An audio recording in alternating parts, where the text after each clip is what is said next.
Today I was walking past the park and I thought, why not walk through the park? This is my favorite park. Always reminds me of Wonderland, as does springtime, so I'm in a Wonderlandic mood today. Take the path to left or right with just your gut to guide you. Fall, of course, is my favorite season, followed by winter, but it's a really close tie. I love all seasons. There's something to love about all of them, and yeah, I love spring. It probably comes last on my list, but that doesn't mean I don't love it. It's important to, what's the line in the song? I know no matter what the waitress brings, I will drink it and always be full. I don't know, probably that's not as profound as my brain makes it. So, it's springtime and spring gets me to thinking of Wonderland, so I thought maybe I should say something about nonsense. Or more specifically, about silliness. My mother always tried to imbue me with what she called the sense of the silly, the ability to see the humor in everything. My father likewise taught me that there's humor in everything, that there's two sides to everything, really. There is the silly side to everything, and there's the serious side to everything. And if you're missing one of them, then you really don't understand that subject. I mean, the worst things in history have a silly side to them. Look at, a lot of people point at the Nazis as the worst thing ever. Okay, let's look at that. Let's look at Der Fuhrer's Face, was a cartoon put out by Disney as anti-Nazi propaganda, and it's pretty darn funny. We've got Hogan's Heroes. My dad never cared much for that, so I didn't see much of it. But yeah, you can make fun of Hitler. You can make fun of Nazis. You can look. The epic rap battles of history did a great job, I thought, with Hitler. But at the same time, there's something serious about everything. There is a serious need for comedy. There's a very deep side of what Bugs Bunny was about.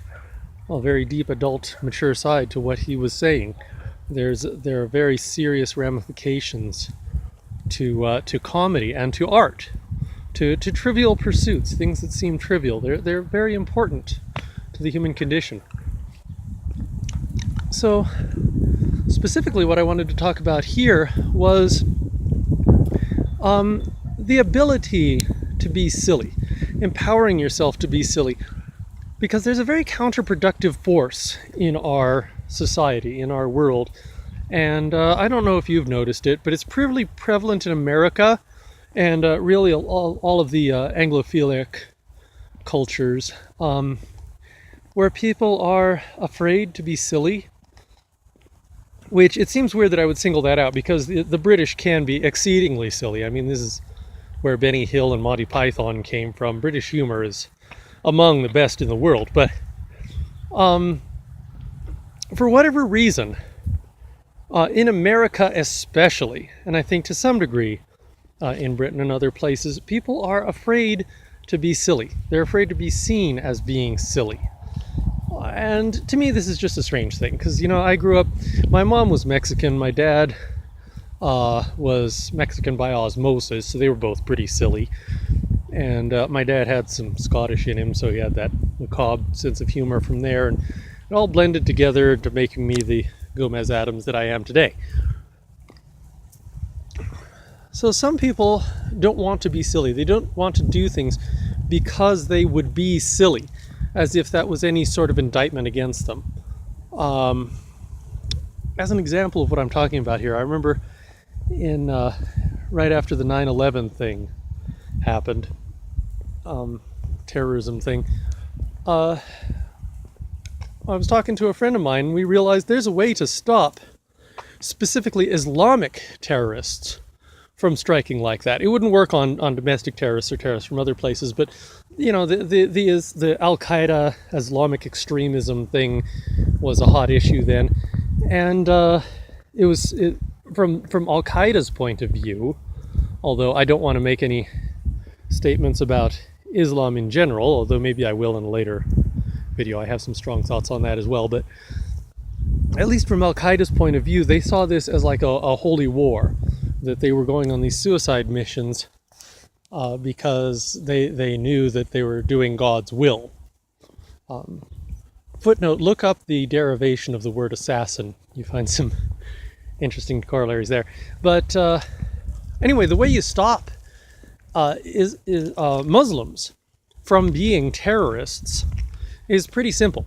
See, Islam is a very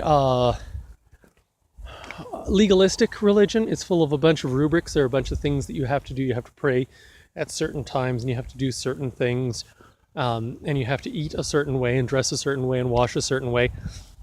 And of course, this is going to vary from sect to sect. But radicals, like the types that tend to be terrorists, like the Al-Qaeda type people, tend to be very, very strict and have a whole bunch of rules that they got to follow. That being the case, if you understand that pigs and dogs and other animals that are considered unclean in the Abrahamic tradition, you have to keep your distance from these things. They will make you unclean if you eat them, or even if you touch them, or if you're associated with them. That being the case, it seems to me to follow, if there's an Islam scholar out there, please correct me if I'm wrong. I don't necessarily know I know what I'm talking about here. But I believe that if you were to die in the presence of a pig, that would make you unclean and you would be unable to go to heaven. That being the case, it seems to me we could save ourselves a lot of fuss if we just put mascots on all the planes and trains. If we got a little pot-belly pig, put him on all the big 757s, I don't think Islamic terrorists would be able to touch them to destroy the flight, because you'd die with the pig present. So I think there might be a way to do that and to work that belief into a countermeasure. The thing is that I don't think anyone would ever seriously consider that.